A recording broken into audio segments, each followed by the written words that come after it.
Anthony here from MTG Alpha. I thought I would do something a little different today. I wanted to do a deck tech on Zaxara, and I figured, since I do own this deck in paper, why not go over it just like this.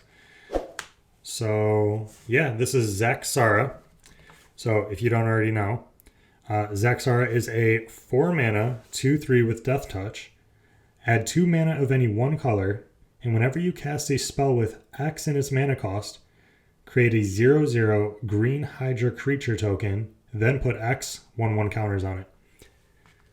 So what we want to do with this commander, and what Zaxara does really is, just like it says, every time you cast an X spell, you get to create a Hydra whose power and toughness is equal to X. Well, it gains a counter for whatever the X is in the mana cost, but if you cast an X spell, X being 10, you're going to get a 10/10 Hydra, and so on.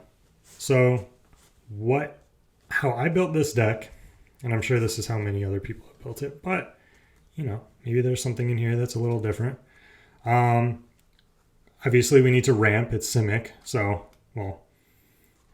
got some black in there, but definitely want to ramp into those big X spells. So we have things like 3 visits. Now with my ramp spells, since there are only 3 basics in here, I chose to opt out of the ramp spells that are searching for basics. So the ramp spells I have 3 visits where you get to search for a forest. It comes in untapped. All right. Soul Ring, it's Arcane Signet, pretty much an auto include in every deck. We have the Talisman of Curiosity. This is Simic Splash Black. So yeah, this is basically a Simic deck. And Grow Spiral, which is great. Draw a card, put a land from your hand onto the battlefield. Birds of Paradise. Add 1 mana of any color to your mana pool, which is great. We have 3 colors here, so it's not just tapping for green. Farseek. Again, not searching for a basic with these ramp spells. Search for a plains, island, swamp, or mountain. So with this, we could find ourselves in island or swamp. That comes into play tapped. And then Seedborn Muse. Untap all permanents you control during each other player's untap step. I'll show you why this card is good in a second. So I'll put that off to the side. Skyshroud Claim again. Search for 2 forests, not basics. Then we have things like Dryad of the Elysian Grove, which lands we control are every basic land type in addition to their other types, and you may play an additional land on each of your turns. We have Animus Awakening with X in the mana cost. So with Zaxara out on the battlefield, we're able to actually create a Hydra token and ramp it to something crazy. Reveal the top X cards of your library, put all land cards from among them onto the battlefield tapped, and the rest on the bottom in any order. If there are 2 or more instant or sorceries in your graveyard, untap those lands. So this ends up being something that just works so well in this deck.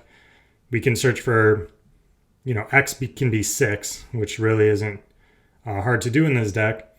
And then now we're getting 6 lands onto the battlefield tapped. Untapped if there's an instant or sorcery already in the graveyard, which this deck does have some counter spells, so it's not too hard to get those in the graveyard. Nissa, Steward of Elements, is a unique planeswalker since it has X in its mana cost. And this is basically just to kind of give a sort of card advantage by scrying 2 and then revealing the top card of your library. If it's a land or a creature with CMC less than or equal to the number of loyalty counters, you may put it onto the battlefield. Now there's a lot of creatures in this deck that have X in their mana cost, and we don't want those to enter the battlefield as 0/0s and then die as soon as they hit. But there are definitely some creatures in this deck which have some pretty big payoffs. So this is kind of more of an excuse to play an X spell and then get a Hydra. And then being able to scry 2 will sort of filter out the top of our deck. So mana drain. Counter target spell at the beginning of your next main phase. Add an amount of colorless mana equal to that spell's converted mana cost. Pretty good. Especially if you know, we have a lot of mana floating. There are a couple cards in this deck that can just, you know, store in a sort of mana pool. I'll show you in a second. So, Pact of Negation. It's kind of like a, yeah, I mean, a 0 mana counterspell. And then at the beginning of your next upkeep, pay 3 and 2 blue. If you don't, you lose the game. Again, this deck generates so much mana very easily. Whoops. And so, yeah, I mean, it's not hard to pay that off. Void Slime, kind of just really just kind of like this card. But it also counters activated abilities or triggered abilities, which is pretty unique. Rewind, counter target spell, untap up to 4 lands.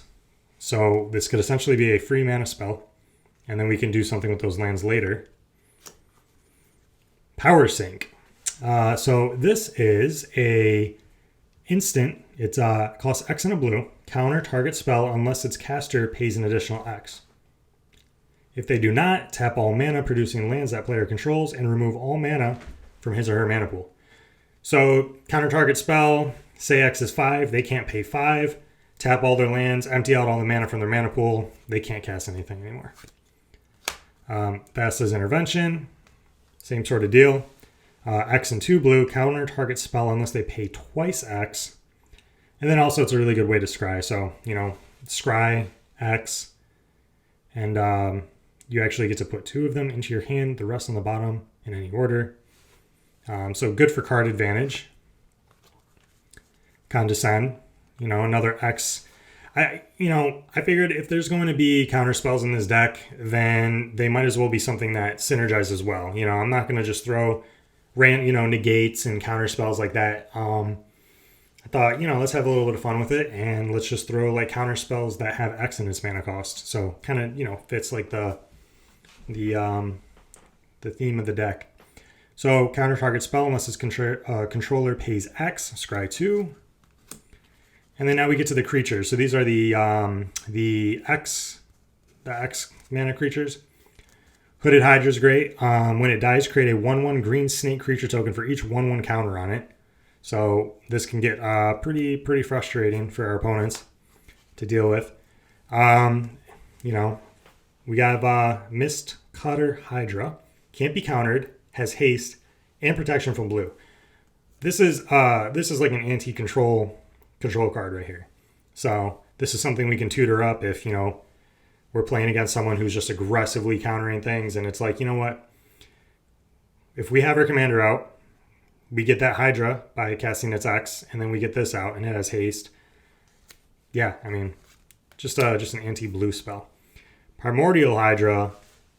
This card is insane. So it has X in its mana cost. And at the beginning of your upkeep, double the number of 1/1 counters on Primordial Hydra. And it has trample as long as it has 10 or more 1/1 counters. 9 times out of 10 when I play this card, it has more than 10 counters on it. And then, I mean, just on cast. So then, you know, you cast it and say it's a 10/10. Now it's a 20/20, 40/40. Yeah. So, Fastwood Hydra. This card's good. When it dies, you can distribute any number of 1/1 counters that it has onto any number of creatures. So if it has 10 1/1 counters and you have 5 creatures, they can all get 2 1/1 counters or divide it up however you want. Voracious Hydra. So yeah, when it enters, it has trample. And you can double the number of counters on it. And when it enters, you can have it fight a target creature you don't control. Very good. It's like, you know, a little removal there. Hungarian Hydra can't be blocked by more than one creature. And when it's dealt damage, put that many 1/1 counters on it. All right, yeah. So, got a few more here. Hydroid Krasis. Yeah, synergizes really well in here. Whenever you cast a spell, you gain half X life and draw half X cards. Rounded down. It has Flample, Flying, and Trample. And when it enters the battlefield, with X 1/1 counters on it. So, very cool card. I got that from pre-release a few years ago. It was fun. All right, Steelbane Hydra. This is mainly in here to destroy target artifacts and enchantments. You just pay 3, remove a counter from it. You know, this could have 10 1/1 counters on it. Very easy to generate mana. So you can destroy multiple artifacts and enchantments with this out on the battlefield. Stonecoil Serpent, it is just X. And it has Reach, Trample, Protection for Multicolored. So very easy to get out. All right, so then there's some cards in here that are more just like, you know, why not Simic good stuff sort of cards. Uro. I mean, yeah, it's obviously a good card in Simic. It's a good card in any deck that, you know, has blue-green. And yeah, I mean, whenever it enters a battlefield or attacks, you gain 3 life, draw a card, and put a land from your hand onto the battlefield. Then it has an escape cost, so it's just, you can constantly, as long as you have enough things in your graveyard to exile, you can just keep bringing this back. And then Coma Cosmos Serpent.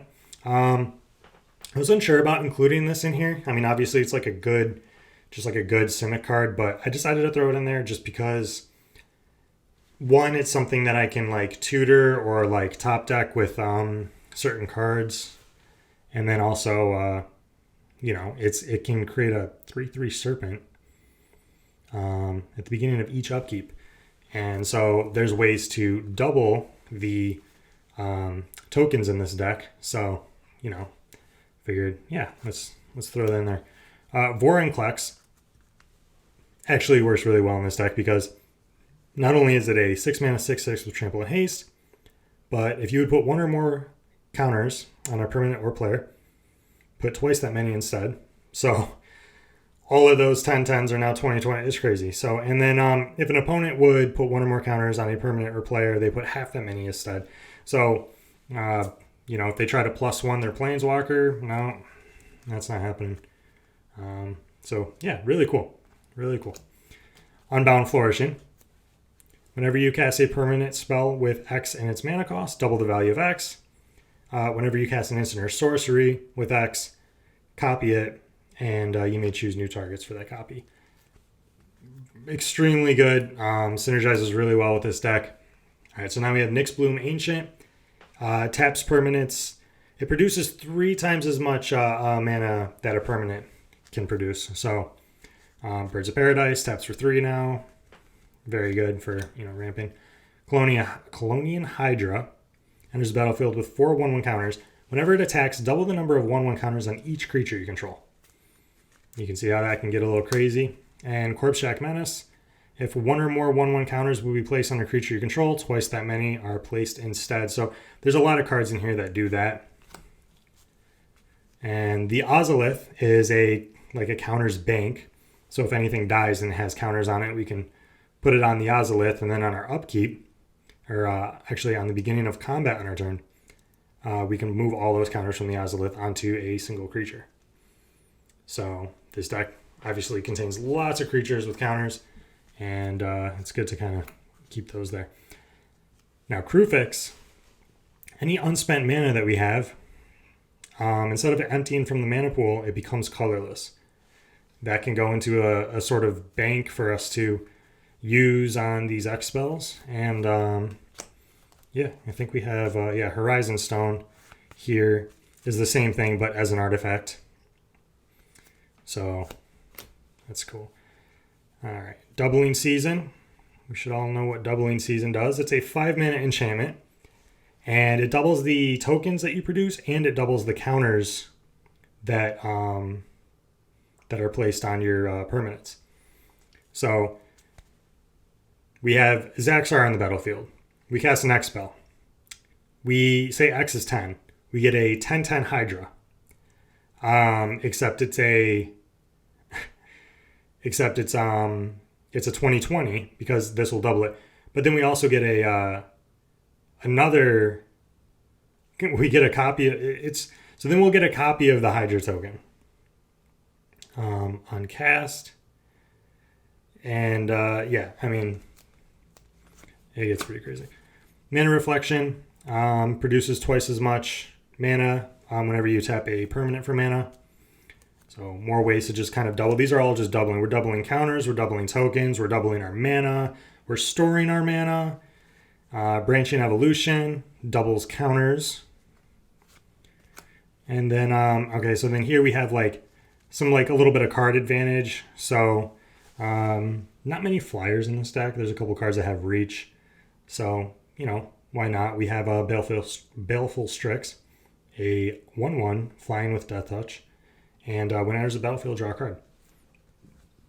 Pretty simple. Hunter's Insight. Choose target creature you control. Whenever that creature deals combat damage to a player or planeswalker, draw that many cards. Yeah. Something with trample, obviously. Flying, yes, you know. What do we have? What is it? Hydroid Crisis, or, you know, something like that. We can draw like 8 cards easily for 3 mana, instant speed. Rhystic Study. Whenever an opponent casts a spell, you may draw a card unless they pay 1. So this is more card advantage. This deck was having an issue with like, because it's so easy to generate mana, it's easy to empty out all the cards in your hand. So what you want to do is you want to obviously draw more cards so you can just kind of keep that going. Finale of Revelation, draw X cards. We have X in its mana cost, so we're going to get a Hydra out of it most likely. And yeah, pull from tomorrow, same thing. Draw X cards and discard a card. Okay, so X is 10 again, and I keep saying 10 because it's really, really easy to do in this deck, you know. But let's say 5. Okay, so we're paying 7. 5 is X. Draw 5 cards, then discard a card. That's good. Instant speed. So that's not bad at all. All right, so getting towards the end of here real quick. So Summoner's Pact, search for a green creature, reveal it, put it in your hand. At the beginning of your next upkeep, pay 4. If you don't, you lose the game. Very easy to do. 0 mana. Just if you're casting anything for free, even if you have to pay for it at your upkeep, as long as you can pay for it, it's very, very good cards. So Summoner's Pact, we're definitely looking for really anything, honestly. Colonian Hydra, Hydroid Crisis, Nyx Bloom Ancient if we need to triple up some mana. So Turn Timber, Symbiosis. A 7 mana. Look at the top 7 cards of your library. You may put a creature from among them onto the battlefield. If it has CMC 3 or less, it enters with 3 additional counters on it.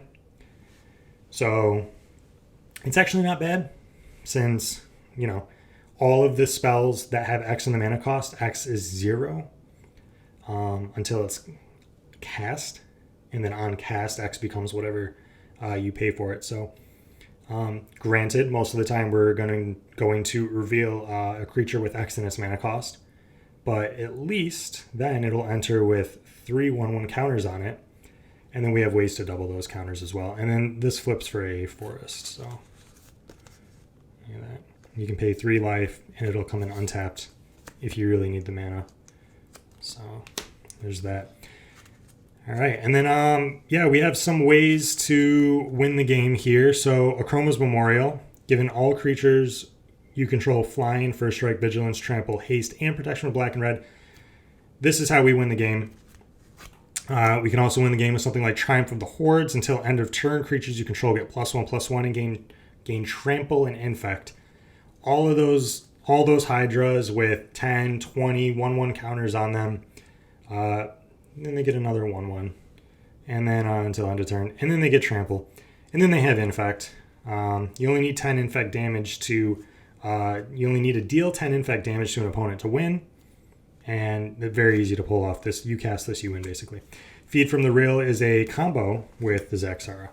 So basically, it is a 3 mana enchantment. You enchant Zaxara with this.